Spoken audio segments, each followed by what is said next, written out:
faktanya bagaimana? Dewasa ini jika kita memperhatikan, masih banyak orang yang lebih memperhatikan kebersihan fisiknya daripada kebersihan rohaninya. Masih banyak di antara kita, bahkan mungkin kami pribadi, yang kadangkala masih kesulitan untuk bagaimana kita bisa membersihkan hati.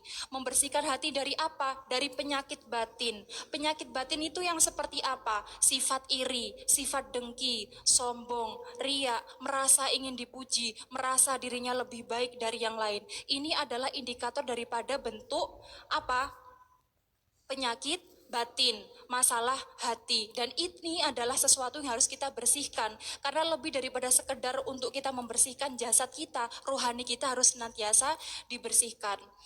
Dari yang kami sampaikan ini tadi, kami bersumber dari salah satu lagu Qur'ani yang ini disusun langsung oleh Hadratus Syekh Abah Jombang, yang mana ini disepakati oleh IPDI, Ikatan Pendidik Imtak Indonesia, yang sudah kami share kepada para jamaah sekalian. Di sini temanya pada vol 4 lagu Qur'aninya berjudul Kita Membina Hati. Jadi kami rujukannya berdasar nggih. Di sini pada bait pertama ini ada lagunya. Kita membina hati dengan perbuatan lahir. Kita membina hati dengan perbuatan lahir. Belajar ilmu batin dengan amalan jasad. Belajar ilmu batin dengan amalan jasad. Jadi bagaimana kita bisa membina hati kita supaya kita menjadi seorang muslim yang tidak hanya bersih jasmaninya, tapi juga bersih rohaninya, supaya kita bisa membersihkan hati kita dari segala bentuk keburukan, segala bentuk penyakit hati. Nah, kita harus membina hati. Membina hati ini bagaimana caranya? Pripun supados kita saged membina hati kita masing-masing. Caranya adalah dengan perbuatan lahir dulu. Jadi ketika kita melaksanakan amal ibadah secara lahiriah, maka otomatis secara batiniah kita, maka itu adalah bentuk amalan jasad. Seperti itu. Jadi dalam konteks ini, di dalam Quran surat Asy-Syu'ara ayat 88 hingga 89, yang artinya, pada hari ketika harta dan anak-anak tidak lagi berguna, kecuali yang datang kepada Allah dengan hati yang bersih. Jadi akan tiba hari di mana kita nanti harta tidak lagi berguna, anak keturunan kita tidak lagi berguna, dan yang berguna adalah ketika kita datang kepada Allah dalam keadaan hati yang bersih, seperti itu. Jadi kembali lagi, bagaimana cara supaya kita bisa membina hati, supaya hati kita ini bersih? Ya kita berusaha melakukan amal ibadah secara lahiriah supaya batin kita dibersihkan oleh Allah. Kira-kira seperti itu. Kenapa harus seperti itu? Karena kita ingin menjadi orang yang dirahmati. Bagaimana ciri orang yang dirahmati? Orang yang dirahmati itu ketika dia akan melakukan perbuatan yang baik maka dipermudah. Ketika akan melakukan perbuatan buruk ia dipersulit. Contoh, kita ingin melaksanakan perbuatan yang tidak baik. Misalnya akan pergi bergibah dengan tetangga misalkan. Kita pergi tapi akan pergi tiba-tiba hujan. Ini kan Allah menghalangi kita dari sesuatu yang sifatnya tidak baik. Ini jangan kemudian kita menyalahkan, loh kok gak sido berangkat jalan ke rumah tetangga misalnya. Nah ini maha sayangnya Allah kepada kita supaya kita ini terhindar dari perbuatan yang tidak baik. Jadi jangan kemudian bersuudzon kepada Allah. Ini adalah indikasi bahwa kita masih diberikan rahmat, kita masih dirahmati. Ketika kita akan melakukan perbuatan buruk kita masih dicegah, seperti itu. Itu ciri orang yang dirahmati. Kembali lagi pada topik hari ini bahwa kita harus bisa membina hati, menjaga hati, membersihkan hati. Dan caranya adalah dengan bagaimana kita melakukan amal ibadah secara lahiriah dan kita niatkan hanya demi Allah, maka nanti Allah akan membimbing hati kita supaya menjadi lebih baik. Kita lanjutkan pada bait yang kedua dari Qur'ani, lagu Qur'ani yang didasarkan pada Al-Qur'an.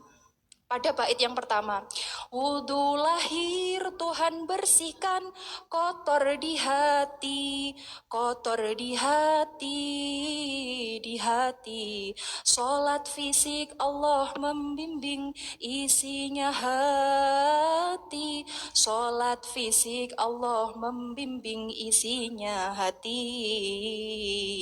Jadi dari berbagai macam cara yang bisa kita gunakan untuk bagaimana kita membina hati, bagaimana kita bisa membersihkan hati itu adalah dengan amal ibadah yang dilakukan secara lahiriah, maka otomatis batiniahnya akan ikut. Bagaimana langkah realistis untuk kita bisa mengimplementasikan ini dalam kehidupan kita sehari-hari? Yang pertama adalah dengan kita senantiasa menjaga wudhu dan sholat kita. Mengapa bisa demikian? Ya, karena dengan wudhu dan sholat itu tidak hanya jasad kita yang nanti akan dibersihkan, tapi otomatis jiwa kita akan disucikan. Wudhu itu adalah bentuk penyucian fisik yang melambangkan kebersihan hati. Nah, dalilnya ada di Quran Surah Al-Maidah ayat 6, nanti bisa dibaca sendiri. Kemudian dilanjutkan, kenapa kita harus berwudhu? Karena wudhu kita ini kan secara lahirnya kita itu membersihkan diri kita dari hadas. Kita membersihkan diri kita dari hadas, itu lahiriahnya. Maka ketika kita mengguyurkan air wudhu kepada diri kita, anggota wudhu kita, maka hati kita oleh Allah akan dibersihkan. Jadi wudhu secara lahir, maka Allah akan membersihkan kotor yang ada di dalam hati. Kenapa kotoran di dalam hati harus dibersihkan? Karena ketika hati kita ini tenggelam dengan kegelapan dari amal perbuatan buruk dan dosa, kita akan terhalang untuk mendapatkan petunjuk. Saat kita terhalang mendapatkan petunjuk, ini sulit untuk kita menerima nasihat dari orang lain. Jadi kenapa kita harus membersihkan hati kita? Supaya hati kita ini jernih. Ibaratnya hati kita ini adalah kaca. Saat hati kita ini bening, kita akan mudah menerima cahaya. Nah, pun sebaliknya, ketika hati kita tertutup oleh noda-noda kegelapan dosa kita, maka apa yang terjadi? Maka diri kita akan sulit untuk menerima cahaya yang didapat, yaitu cahaya petunjuk dari Allah. Karena itu sangat penting bagi diri kita untuk menjaga hati kita, menjaga wudhu kita, dan sholatnya kita supaya dibimbing oleh Allah. Kenapa seperti itu? Karena ketika kita sholat secara fisik, sholat itu hakikatnya kan kita apa? Berdoa kepada Allah. Isinya sholat itu kan bacaan doa. Jadi di dalam doa itu kita akan mendekatkan diri kepada Allah. Saat kita mendekatkan diri kepada Allah, maka Allah akan membimbing diri kita supaya kita menjadi seorang yang hamba yang dicintai. Seperti itu. Kita lanjutkan pada pembahasan pada bait berikutnya. Di sini yang ketiga adalah bisa dilihat di lagu Qur'aninya ya. Puaskan marah dengan jasad, tambah amarah, tambah amarah, amarah. Tahan marah cukup di batin, padamkan marah. Tahan marah cukup di batin, padamkan marah. Zikir di mulut mengajari, zikir di hati. Zikir di hati, bicara buruk akibatkan busuknya hati, bicara buruk akibatkan busuknya hati. Jadi bagaimana cara kita membina hati tadi? Kita membersihkan diri kita dengan menjaga amal ibadah secara lahiriah supaya batin kita juga diberikan cahaya oleh Allah. Langkah pertama tadi kita dengan menjaga apa? Menjaga wudhu dan sholat kita. Niatnya bukan karena kita supaya dipuji jadi ustadzah, bukan supaya kita dipuji keren oleh tetangga kita, bukan supaya kita terlihat istimewa, bukan, tapi karena murni niatnya karena Allah. Jadi wudhu dan sholat kita diniatkan karena Allah. Yang kedua, dengan kita setelah kita menjaga wudhu dan sholat kita adalah senantiasa berzikir dan menjaga lisan. Zikir itu apa? Esensinya zikir itu adalah mengingat Allah. Dalam Quran surat Ar-Ra'd ayat 28 Allah berfirman, "Ala bidzikrillahi tatma'innul qulub." Hanya dengan mengingat Allah maka hati akan menjadi tenang. Jadi kalau kita mengingat Allah, hati kita akan menjadi tenang. Menjaga lisan itu adalah kunci utama sehingga kita bisa membina hati kita menjadi bersih. Mohon maaf apakah ini terlalu cepat saya menyampaikan? Terlalu cepat ya? Oke. Iya. Ngapunten. Topik pembahasan kita kali ini Temanya akhlak tasawuf, judulnya tentang membina hati. Bagaimana kita menjadi seorang muslim itu yang sejati, yang ketika kita beribadah itu tidak hanya formalitas saja, tapi memang benar-benar mengharapkan ridhonya Allah. Ketika kita itu melaksanakan ibadah, tidak hanya kita fokus pada kebersihan jasmaniah kita, tapi juga kebersihan rohaniah kita. Jadi fisik kita dibersihkan dengan wudhu itu bersih, hati kita juga supaya bersih. Bersih dari apa? Bersih dari penyakit hati. Penyakit hati seperti iri, dengki, hasad, sombong, riak, merasa keren, merasa lebih baik dari orang lain. Ini kan kita hindari ya. Karena apa? Karena penyakit hati ini bisa membuat kita sulit menerima petunjuk. Karena hati ibaratnya kaca. Kaca yang bening, kalau tertutup noda-noda hitam, cahaya sulit masuk. Kalau cahaya sulit masuk, kita sulit menjadi hamba yang dirahmati. Semakin kita tidak dirahmati, ini kan berbahaya ya, seperti itu. Caranya supaya kita bisa membina hati yang baik, supaya kita bisa membersihkan hati kita, yang pertama tadi caranya apa? Menjaga wudhu dan sholat. Wudhunya bukan sekedar wudhu secara fisik, tapi ketika kita berwudhu, Allah akan membersihkan kotoran di hati kita.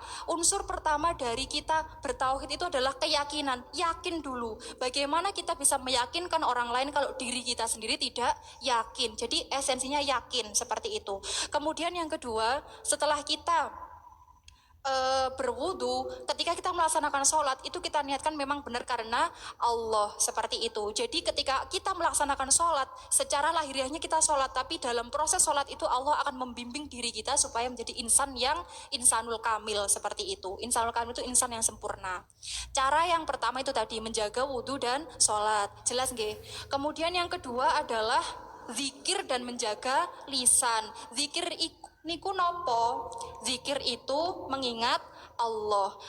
Kenapa kok zikirnya tidak di dalam hati saja? Kan Allah Maha Tahu. Iya, Maha Tahu. Tapi ketika kita melafatkan zikir itu secara lisan, maka hati kita juga akan dibimbing oleh Allah untuk bisa senantiasa mengingatnya. Seperti itu. Jadi, walaupun kita mampu untuk zikir di dalam hati, alangkah lebih indahnya jika kita juga berzikir secara lisan. Karena ketika kita melisankan lafaz zikir, mengingat Allah, memperbanyak kalimat thayyibah, memperbanyak lafaz-lafaz yang itu memang mengandung nilai pahala, maka ini akan membuat apa? Kita menjadi mengingat Allah. Hati kita mengingat Allah, dari segi jasmaniah kita juga melisankan asmanya Allah, seperti itu.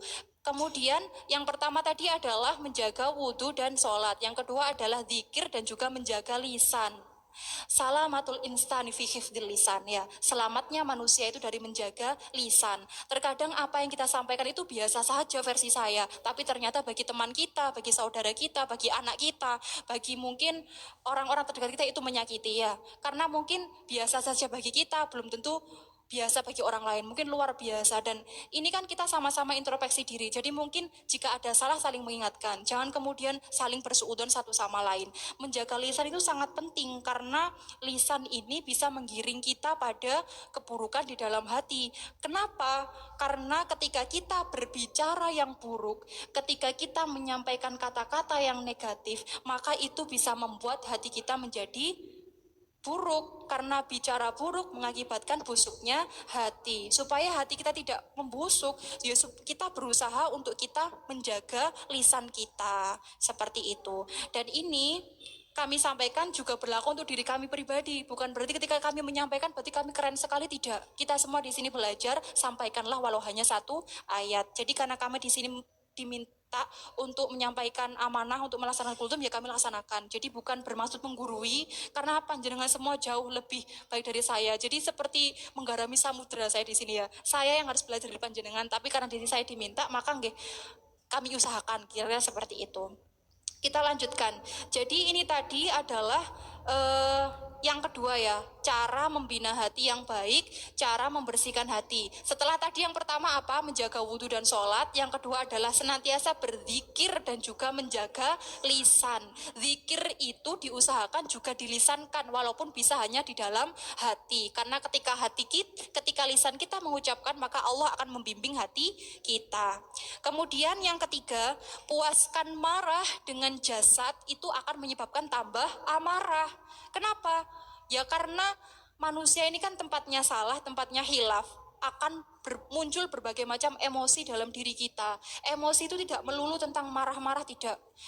Sedih berlebihan, galau berlebihan, kecewa berlebihan, marah berlebihan. Ini sesuatu yang berlebihan itu kan tidak baik. Nah, kita harus bisa mengendalikan diri, kita harus bisa mengendalikan amarah.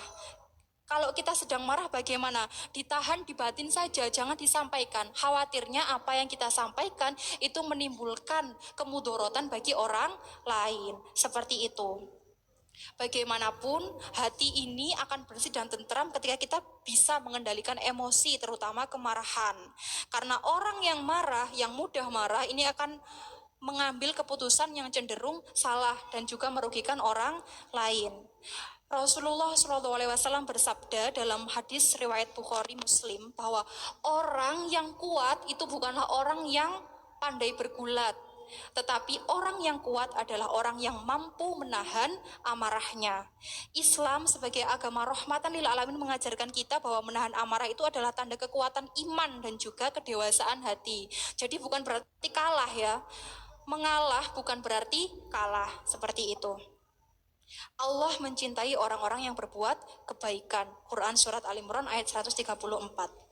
Jadi intinya Bapak, Ibu, saudara-saudari jamaah yang dirahmati oleh Allah, kita sebagai hamba Allah, kita berusaha senantiasa untuk memperbaiki diri dari waktu ke waktu. Berusaha untuk menjadi muslimah yang insanul kamil. Bagaimana kita bisa berakhlak tasawuf yang baik. Bagaimana kita bisa membina hati yang baik. Supaya kita ibadahnya tidak hanya formalitas semata, tapi benar-benar mengharapkan ridhonya Allah. Bagaimana caranya tadi ada 3 ya. Yang pertama caranya adalah dengan kita menjaga wudhu dan sholat. Yang kedua dengan senantiasa berzikir dan juga menjaga lisan. Dan yang ketiga adalah dengan mengendalikan emosi dan amarah. Nah, kira-kira seperti itu. Mungkin untuk menutupnya kita nyanyikan bersama lagu Qur'aninya. Semua sudah mendapatkan? Ada yang boten nggih? Ngapunten terbatas. Judulnya kita membina hati, ini bisa menggunakan ada farsi turab nggih. Bisa kita mulai ya. Mungkin dibaca saja enggak apa-apa. Kita membina hati dengan perbuatan lahir. Kita membina hati dengan perbuatan lahir. Belajar ilmu batin dengan amalan jasad. Belajar ilmu batin dengan amalan jasad.